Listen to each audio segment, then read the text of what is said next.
Assalamualaikum warahmatullahi wabarakatuh. Innal hamdalillah nahmaduhu wa nasta'inu wa nastaghfiruh wa na'udzu billahi min shururi anfusina wa min sayyiati a'malina. May yahdihillahu fala mudilla lahu wa may yudlil fala hadiyalah. Asyhadu an la ilaha illallah wa asyhadu anna Muhammadan abduhu wa rasuluh. Allahumma salli ala Muhammad wa ala alihi wa ashabihi wa man tabi'ahu bi ihsanin ila yaumiddin, amma ba'd. Para hadirin wal hadirat yang dirahmati Allah SWT, jamaah kajian Ahad pagi, sejenak kita mengucapkan alhamdulillahi rabbil alamin. Alhamdulillahilladzi ahyana ba'dama amatana wa ilaihin nusur. Kita harus bersyukur kepada Allah Subhanahu wa taala karena 3 atau 5 jam yang tadi malam Allah telah mematikan kita sejenak. Oleh karena itu kenapa ketika kita bangun tidur itu doanya alhamdulillahilladzi ahyana. Segala jenis puji bagi Allah yang telah menghidupkan kami. Ba'dama amatana, setelah kami dimatikan. Jadi sebenarnya tidurnya kita tadi malam itu ada 2 kemungkinan. Tidur seterusnya atau kita akan dibangkitkan lagi. Maka kita yang dibangkitkan hari ini, ahyana, yang telah Ia hidupkan, kita dihidupkan hari ini, kita harus mengucapkan alhamdulillah. Untung nggak lolos, Pak. Kalau lolos, wah, tak tahu ini. Ya. Karena sering kita dengar ada orang yang tiba-tiba tidur malamnya, paginya nggak bisa dibangunkan. Teman saya dulu kuliah di Universitas Muhammadiyah, sama-sama jurusan syariah. Itu punya kebiasaan yang luar biasa, punya kebiasaan bangun malam. Satu hari dia bangun malam seperti biasanya, lalu kemudian setelah menyelesaikan sholat sunnah dia tidur. Istrinya heran, kok nggak bangun-bangun. Setelah diperiksa ternyata sudah tidak ada, tidak balik lagi. Jadi alhamdulillahilladzi ahyana ba'dama amatana wa ilaihin nusur. Itu urgensinya, pentingnya doa ini, supaya kita senantiasa memahami bahwa 24 jam itu ternyata ada waktunya Allah mematikan kita, ya, mematikan kita. Nah, kita bersyukur juga hidupnya kita hari ini diawali dengan sholat subuh berjamaah. Salawat serta salam semoga tercurah kehadiran baginda Nabi besar Muhammad sallallahu alaihi wasallam beserta seluruh keluarga, sahabat, dan kita yang hadir di sini. Kita berharap, ya, narjullaha ta'ala ayyaj'alana min ummati Muhammadin sallallahu alaihi wasallam. Kita berharap kepada Allah Subhanahu wa taala agar Allah memasukkan kita ke dalam golongan umat Rasulullah sallallahu alaihi wasallam. Lebih-lebih hari ini kita melihat peringatan-peringatan dan berbagai macam cara orang mengekspresikan tentang kebangkitan Rasulullah. Terlepas dari apa hukumnya itu tidak menjadi bahasan kita pada pagi hari ini, namun jelas kegembiraan itu terlihat di umat Islam tentang bagaimana Rasulullah dilahirkan. Jadi pagi hari ini saya ingin masih dalam suasana bulan kelahiran Rasulullah SAW. Saya ingin menunjukkan kepada kita semua bahwa Rasulullah itu punya sisi manusiawi. Jadi tidak boleh dianggap. Jadi ini hadis-hadis yang akan saya baca berikut ini adalah hadis yang menunjukkan bahwa Rasulullah itu punya sisi manusiawi yang tidak boleh dilupakan oleh manusia itu sendiri. Ya. Karena ada di antara manusia yang mengkultuskan manusia lainnya itu bahkan lebih daripada nabi. Ini yang berbahaya. Ya. Wa minan nasi may yattakhidhu min dunillahi andada. Jadi ada sebagian di antara manusia yang mengambil alih atau istilahnya menyamakan Allah itu dengan manusia yang lainnya. Mereka mencintai manusia itu sebagaimana manusia juga mencintai Allah. Nah, ini berbahaya. Kalau sudah tingkat mengkultuskan, itu bisa jadi nggak salah. Jangan pernah dengar cerita ada seorang aulia Allah, katanya dia tidak minum khamar, tapi kelihatan khamar tapi jadi teh. Pernah jangan dengar ini? Saya bahkan pernah menemukan orang yang mengatakan bahwa kalau sholat Jumat, jadi orang sholat Jumat dia nggak sholat Jumat tapi naik ke atas genteng, memperbaiki genteng rumahnya. Ya, jadi sampai kapan sholat Jumatnya? Oh, saya sholat Jumatnya di Mekah. Ya. Nah, kalau kita percaya orang-orang seperti ini berbahaya. Ini berbahaya. Bahkan Rasulullah pun dia berjalan ke pasar, Rasulullah menikah, ya. Rasulullah juga bercanda terkadang-kadang dengan istrinya. Maka sisi manusiawi ini perlu kita hadirkan agar kita kemudian tidak menyangka bahwa manusia itu bisa lebih daripada Nabi atau Rasulullah Sallallahu Alaihi Wasallam. Ini contohnya. Dalam sebuah hadis riwayat dari Aisyah, dari istri beliau,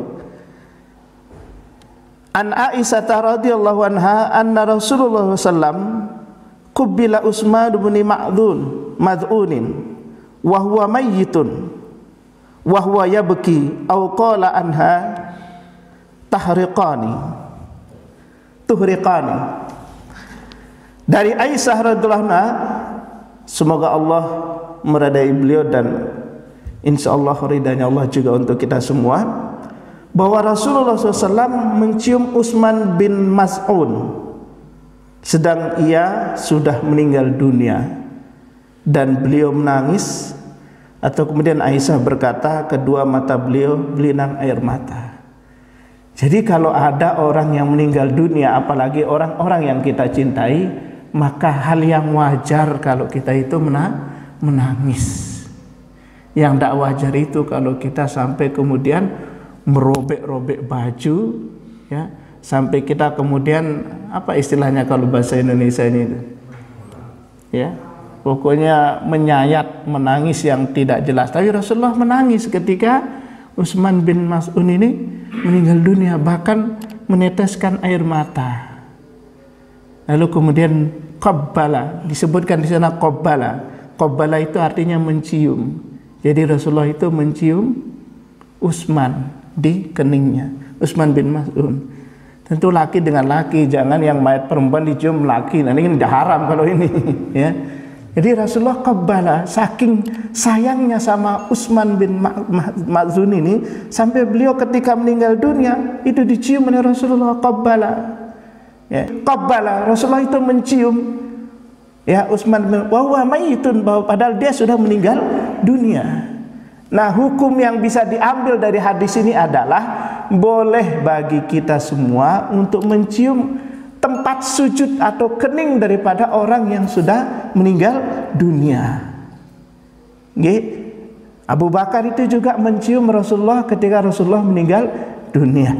Jadi kalau ada saudara-saudara kita, terutama saudara kita yang terdekat atau saudara muslim kita yang terdekat, laki-laki, kita boleh menciumnya. Mayatnya di jenazah, mencium tempat sujudnya, ya.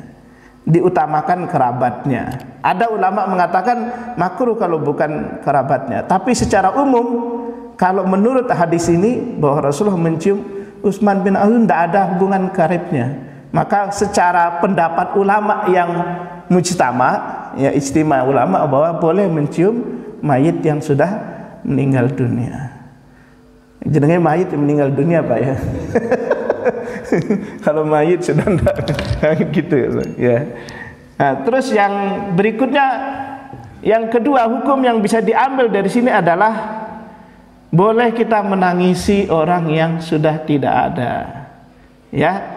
Tetapi Rasulullah itu sekedar terlihat tergenang di di pelupuk matanya kalau dia sedang berduka. Ini sisi basir, sisi basair, ini adalah sisi manusianya Rasulullah. Jadi kesedihannya Rasulullah itu adalah kesedihan yang wajar. Lalu Bapak-bapak, sekarang pertanyaannya, siapa Utsman bin Mas'ud ini sampai Rasulullah mencium keningnya ketika ia meninggal dunia? Maka diceritakan di sana, nama lengkapnya adalah Utsman bin Mas'ud, berasal dari Bani Jummah, cabang dari Bani Quraisy. Dia masuk Islam sebagai orang yang ke-14. Jadi ini istimewanya. Jadi dia adalah orang yang masuk Islam pada urutan yang ke-14. Kemudian dialah yang memimpin hijrah ke Habsah, hijrah yang pertama. Jadi sebelum hijrah besar ke Madinah itu pernah terjadi hijrah sebelumnya, yaitu hijrah ke negeri Habsah. Dan yang memimpinnya itu adalah Utsman bin Mas'ud. Kemudian berikutnya, ia adalah satu di antara kaum muhajirin yang pertama kali meninggal dunia, yaitu pada tahun ke-30 daripada hijrah. Jadi memang istimewanya Utsman ini luar biasa. Kita tahu sendiri kalau orang-orang yang as-sabiqunal awwalun, orang-orang yang termasuk orang yang urutan pertama senioritas dalam memeluk agama Islam itu punya keistimewaan sendiri di hadapan Rasulullah sallallahu alaihi wasallam. Dan Utsman bin Mas'ud ini adalah orang yang pertama dimakamkan di makam atau pekuburan Baqi. Yang pernah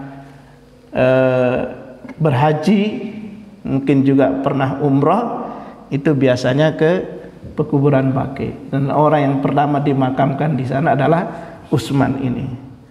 Kemudian itu tatkala diberangkatkan jenazahnya atau setelah dimakamkan jenazah Utsman bin Mas'ud, apa kata Rasulullah? Memuji Utsman bin Mas'ud ini, sebaik-baik orang yang telah pergi menolong kita adalah dia. Jadi Rasulullah memasukkan Utsman bin Mas'ud ini adalah sebagai orang yang sebaik-baik orang, ya. Ketika dia kemudian dimakamkan, Rasulullah kemudian berbicara tentang hal tersebut. Bapak Ibu sekalian, legalitas apa lagi, ya, pembenaran semacam apa lagi yang diharapkan oleh para sahabat atau oleh kita semua, kecuali legalitas itu oleh dicapkan oleh Rasulullah sallallahu alaihi wasallam. Keutamaan Utsman ini yang begitu banyak. Dia adalah di antara 14 orang yang pertama masuk Islam. Kemudian orang yang juga meninggal dunia setelah hijrah. Jadi hijrah itu setelah 30 tahun hijrah, orang yang pertama kali meninggal dunia adalah Utsman bin Mas'ud. Dan dia juga pemimpin pertama orang yang melaksanakan hijrah ke Habasyah. Lalu kemudian Rasulullah mengatakan, kita telah ditinggalkan, dalam bahasa bebasnya, kita telah ditinggalkan oleh orang-orang yang terbaik di antara kalian. Menyebut dan mengenang Utsman bin Mas'ud. Bapak Ibu sekalian, karena ini mengisi waktu saja, jadi pembicaraan saya loncat-loncat ini, yang beberapa kali juga saya bahas. Berikutnya kita bahas sebuah hadis yang diriwayatkan oleh Qatadah. Ini memang setiap rasul, setiap nabi pasti memiliki modal ini.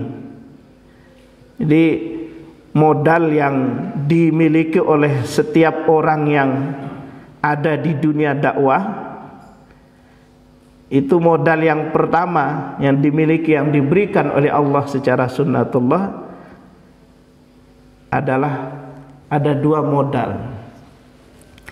Kita lihat di dalam beberapa riwayat, termasuk ketika kita membaca Qisasul Anbiya, cerita para nabi itu, kita menemukan bahwa rata-rata para nabi dan rasul yang diutus itu adalah berparas tampan, ya. Diriwayatkan oleh Qatadah, ma ba'atsallahu nabiyyan illa hasanal wajhi hasanas sauti wa kana nabiyyukum hasanal wajhi hasanas sauti wa kana la yurajji'. Dari Abu Qatadah radhiyallahu anhu, Rasulullah sallallahu alaihi wasallam bersabda, ma ba'atsallahu nabiyyan, tidaklah dibangkitkan seorang nabi, tidak dibangkitkan seorang rasul, illa kecuali. Kalau dalam bahasa ilmu nahwu, illa itu adalah disebut dengan al-istisna, huruf al-istisna, pengecualian. Ya. Hasanal wajhi, tampan wajahnya. Bisa juga kalau secara fisik tampan. Ini Rasulullah, Nabi dan Rasul itu tampan. Ya. Jadi Rasul itu kan disebutkan di dalam Sama'ilil Muhammadiyah tentang kesempurnaan Rasulullah ini, sifat-sifat Rasulullah itu kan disebutkan dalam kitab Sama'ilil Muhammadiyah itu. Disebutkan di situ bahwa Rasulullah itu memang mempunyai ciri khas. Ciri khas bagaimana bentuk matanya, bagaimana alisnya, bagaimana kulitnya, bagaimana rambutnya, bagaimana tinggi badannya, bagaimana postur tubuhnya, itu disebutkan secara detail. Bahkan pendeta ya, atau para pemuka agama sebelum datangnya Islam itu paham betul siapa yang akan dibangkitkan kelak di akhir zaman. Masih kita ingat dengan pendeta Bukhara yang kemudian menemukan Rasulullah pada satu perjalanan ketika rombongan atau kafilah dagang ini ke negeri Sam itu mampir di sebuah tempat yang kemudian pendeta Bukhara mencari seseorang. Mana orang ini, mana anak ini? Oh, di sana di bawah pohon ini. Lalu kemudian kepada pamannya, pendeta itu mengatakan bahwa dia pulang. Kalau dia nanti, kalau kamu lanjut membawa dia akan bermasalah oleh orang-orang Yahudi. Karena dia tahu betul bahwa ini adalah Nabi akhir zaman. Jadi matanya itu sudah disebutkan, hidungnya seperti apa, kulitnya seperti apa. Dan Rasulullah dibangkitkan dalam keadaan fisik yang sempurna. Bahkan di dalam Quran mungkin kita juga pernah membaca dan sering mendengarkan bahwa ada di antara Nabi yang disebut Nabi yang ganteng. Siapa namanya Pak? Nabi Yusuf. Ya, saking gantengnya sampai kemudian para istri-istri pejabat kerajaan Mesir tidak sadar mengiris tangannya, dikirain mangga. Saking gantengnya. Ma hadza illa malakun karim. Wah, ini bukan manusia, ini malaikat. Kenal juga dengan malaikat mereka ini. Ya, wah ini bukan manusia, ini malaikat. Ya. Jadi waktu itu kan ceritanya ketika istri Perdana Menteri Mesir ketika itu siapa namanya Pak? Zulaikha ya. Zulaikha tertarik kepada anak angkatnya. Ya. Nah, untuk membuktikan bahwa Yusuf ini punya kegantengan, ya, punya kegantengan yang lebih, yang tidak biasa dengan manusia lainnya, maka diundanglah para istri pejabat itu yang menyebar isu ternyata ada ibu mau makan anak angkatnya. Ya, nah baiklah. Untuk lebih percaya maka kemudian para istri pejabat ini dibariskan, silahkan duduk. Ya, di sebuah aula apa di sebuah tempat yang luas itu disuruh duduk, kemudian mereka dibekali pisau dan ceritanya waktu itu mangga, pokoknya buah. Kemudian ketika mereka sedang asik kayak rujaan gitu, disuruhlah siapa? Nabi Yusuf ini lewatlah Nabi Yusuf di tengah. Tidak terasa mengiris tangannya. Nah, ini menjadi sebuah apa istilahnya, pelajaran bagi kita semua bahwa seorang nabi itu memang modal pertama itu adalah dari fisik saja sudah menyenangkan dan sudah meyakinkan. Jadi tidaklah dibangkitkan seorang nabi kecuali hasanal wajhi, wajahnya itu tampan, atau biasa dikiaskan dengan orang lain adalah menyenangkan kalau dilihat wajahnya ini. Hasanah sauti, yang kedua adalah suaranya itu merdu dan indah. Ya, kalau bisa memang ini harus dimiliki. Kalau nggak bisa jangan dipaksakan. Saya ini mau bergerak di dunia dakwah, saya harus operasi plastik. Kalau enggak, saya juga harus operasi pita suara biar bagus. Nah sayangnya Bapak Ibu sekalian, apa yang kita saksikan hari ini, banyak orang yang tampan, banyak orang yang indah suaranya, tapi digunakan bukan di jalan dakwah, untuk apa? Untuk bermaksiat. Ini pelajaran yang bisa kita ambil, ya. Nanti tapi tidak mungkin itu tidak jadi legalitas. Lebih baik saya jelek, suara saya juga jelek, daripada dia suara ganteng, suaranya bagus tapi bermaksiat. Ya nggak bisa begitu juga. Sudah jelek, suara nggak ada, wah ini bermaksiat, utama neraka itu, ya. Jadi ini menjadi pelajaran. Lihat fenomena hari ini Bapak Ibu sekalian, di TV-TV kita menemukan anak-anak muda yang suaranya bagus, wajahnya ganteng, tapi kemudian disalurkan pada hal-hal yang tidak benar. Bahkan ada orang-orang yang sekedar bisa membaca Al-Quran dengan suara yang indah, lalu kemudian itu sudah dianggap wah itu. Padahal ini juga berbahaya. Jangan sampai kemudian kebiasaannya dia membaca Al-Quran, kegantengannya dia kemudian digunakan untuk hal-hal yang bersifat duniawi. Maka Rasulullah kalau dilihat secara fisik sudah meyakinkan. Terus kayak meyakinkan kayak itu saja masih bahasa Jawanya dikuyo-kuyo oleh orang kafir ketika itu.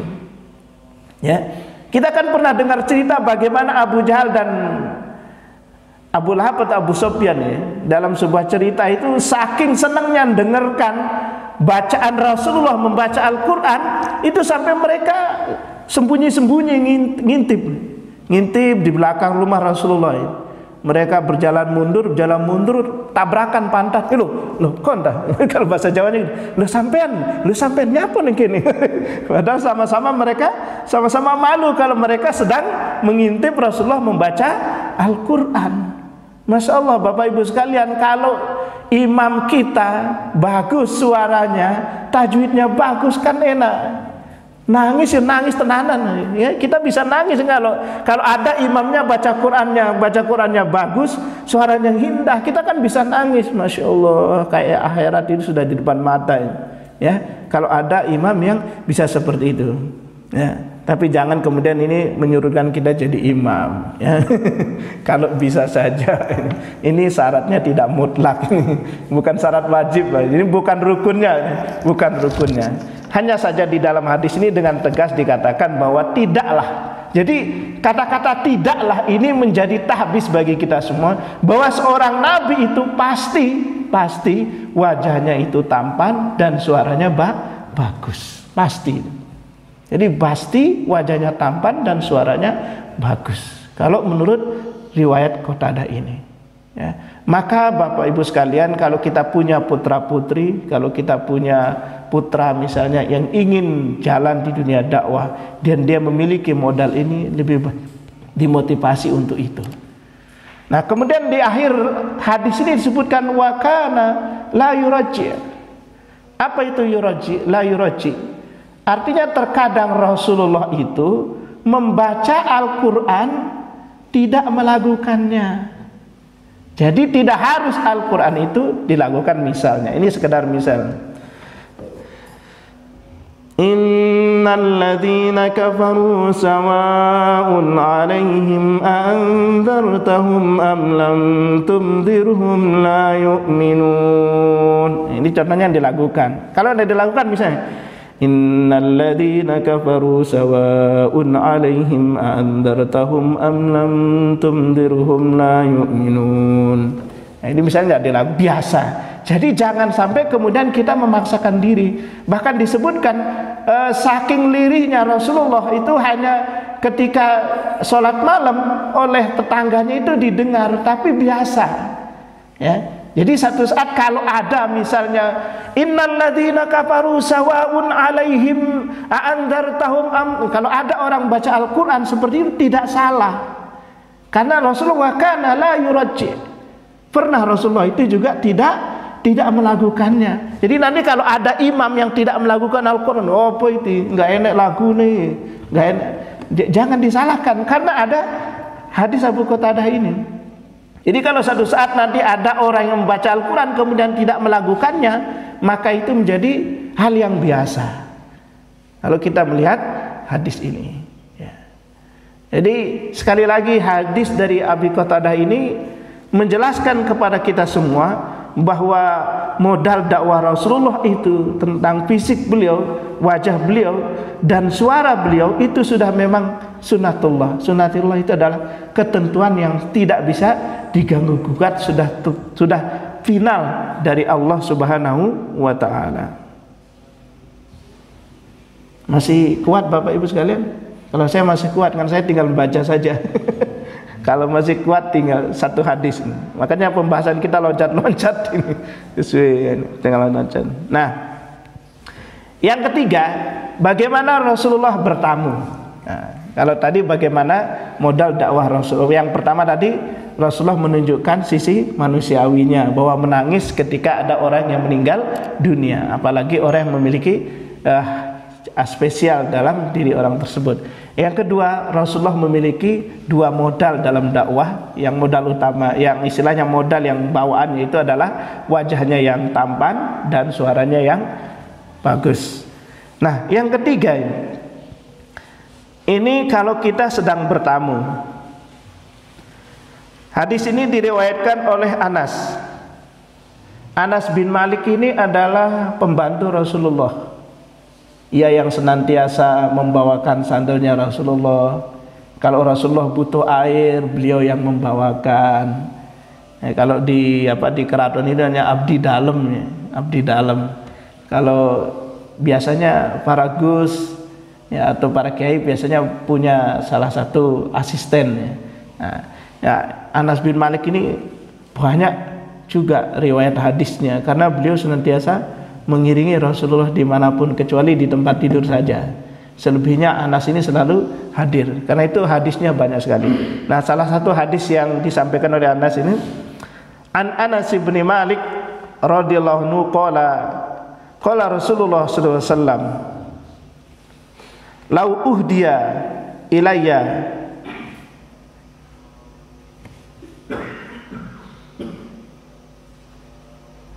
saya kurang jelas ya. Qura'un laqabiltu walau du'iyat alaihi la ajibtu." Dari Anas bin Malik, Rasulullah SAW bersabda, "Lau uhdiya ilayya," kalau dihadiahi kepadaku, qura'un, qura' itu kikil bagian belakang. Nanti ada penjelasannya Pak ya, nanti saya jelaskan. Ya. Jadi Rasulullah itu mengatakan kalau seandainya, menurut Anas bin Malik kalau seandainya ada orang yang menghadiahkan, kita garis bawahi Pak, kita underline, bahasa Maduranya begitu Pak. Kita garis bawahi bahwa kata-kata uhdiyat, kalau aku dikasih hadiah, kata Rasulullah. Masih ingat dengan cerita Salman Al-Farisi kalau tidak salah, ketika dia ingin mengetahui bahwa ini benar Nabi apa tidak. Salah satu tes yang dilakukan oleh dia adalah, pertama, dia datang kepada Rasulullah membawa sedekah. Muhammad ini sedekah, harus Rasulullah mengambilnya tapi tidak dikonsumsi, diberikan kepada siapa? Para sahabat ketika itu. Oh betul, seorang Rasul itu tidak menerima sedekah. Lalu dia datang yang hari kedua, dia kasih hadiah. Ya Rasulullah hadiah. Maka Rasulullah mengambil hadiah itu, kemudian dikonsumsinya. Oh iya, ciri nabinya jelas sudah. Dia tidak puas, dia ingin lihat khataman nubuwah, stempel kenabian. Ya, kalau di Sama'ilil Muhammadiyah stempel kenabian itu bentuknya besarnya seperti telur puyuh. Ya, telur puyuh. Nempel di sini daging merah, Pak. Daging merah itu menandakan bahwa dia adalah seorang nabi. Rasulullah tahu apa yang diinginkan oleh siapa? Oleh Salman ini. Maka oleh Rasulullah diturunkan sedikit baju belakangnya. Oh ya betul, dia seorang nabi. Lalu Salman dibilang, kamu ragukan saya seperti apa lagi, kata Rasulullah. Jadi dua ciri khas ini, dia tidak menerima sedekah, dia hanya menerima hadiah, kemudian khotaman atau stempel kenabian, itulah yang menjadi keyakinan Salman untuk masuk ke dalam agama Islam. Maka kalau dalam hadis ini ceritakan lau dia, kata Rasulullah, dia tidak bilang lau usdiqa alaihi. Kalau seandainya orang bersedekah, tidak bilang begitu Rasulullah. Ya, tapi dia bilang apa? Lau dia, kalau ada orang yang hadiah kepadaku, ya, kiro itu adalah kikil kaki sapi yang paling kaki kambing yang paling bawah dan yang di belakang. Nah, ini menunjukkan bahwa betapa Rasulullah kalau dikasih hadiah pasti beliau akan menerima dan tidak akan pernah menolak, meskipun hadiah itu sangat-sangat, menurut tradisi orang Arab, kuro itu adalah makanan yang ya nggak boleh dikonsumsi oleh bangsawan, karena itu adalah daging sapi, daging kaki kambing belakang yang notabene paling rawan kena kotoran kalau misalnya kambing itu membuang kotoran. Tapi saking sangat menghargainya, Rasulullah mengatakan kalau saya dihidai hadiah itu saja, itu akan saya makan. Maka kita kalau bertamu, ya apa saja dikasihkan ke kita, ya dimakan. Ya, suki air putih tok. Ini salah. Umai manggorong-manggorong, pinggir rempong, tanami terong. Minum mek jus tok. Gak boleh bertamu. Ini jadi makanan sesederhana apapun dimakan. Bahkan itu disebutkan di sana kalau bisa kita puasa sunnah pun dibatalkan. Rasulullah dikasih kikil yang belakang saja, kikilnya kambing yang belakang, yang menurut para bangsawan Arab ketika itu adalah makanan yang paling buruk. Itu makanan orang melarat istilahnya. Tapi Rasulullah akan menerimanya. Masya Allah. Begitu saking menghargainya orang lain. Ya, maka kalau kita mencontoh Rasulullah dalam hal ini adalah bagaimana Rasulullah menghargai orang lain. Hadiah yang diberikan, ya, meskipun hadiah itu kecil, tetapi ini adalah pemberian dari orang lain, ya harus dihargai. Jangan sampai kemudian kita nggak suka. Waduh, aku yang saya harapkan dari kemarin hadiah ini, kok hanya ini. Ya, harus diterima. Kemudian lau ujibtu, ya, kalau saya lau du'iyat, ya, bukan ujibtu, lau du'iyat, da'a, ya du'u itu sebenarnya artinya ajakan, ya. Kalau di sini diartikan undangan. Kalau dia diundang, kalau saya diundang kata Rasul, alaihi la ajibtu, saya akan datang.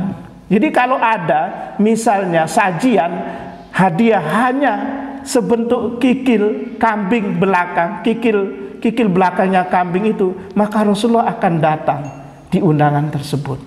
Maka ini menjadi kekuatan bagi kita semua kalau kita diundang oleh saudara kita dengan strata sosial apapun. Kalau kita mendapatkan undangan dengan makanan yang sesederhana apapun, maka ujibta, datanglah ke sana. Ya, kisah ngundang siapa? Oh, Pak Menteri baru berangkat. Kisah ngundang siapa? Tukang becak di sana. Waduh, paling kok gorengan, kolesterol dewi. Gak bisa. Rasulullah itu pemimpin. Rasulullah itu adalah pemimpin dunia, seperti itu dia menghargai undangan seseorang tanpa melihat strata sosialnya. Maka bagi kita yang tidak mengalami uzur syar'i, ya, uzur yang dibolehkan oleh syarat untuk kita tidak berangkat di sana. Jadi kalau undangan itu kan salah satu di antara syarat undangan itu kita tidak bisa boleh kita tidak hadir, di antaranya adalah kalau di dalam pesta tersebut adalah banyak kemaksiatan yang akan dipertontonkan. Misalkan di sana ada konser dangdut, lebih baik tidak datang Bapak sekalian. Tapi kalau sana tidak ada hal-hal yang bisa berbuat maksiat di sana, maka datangilah.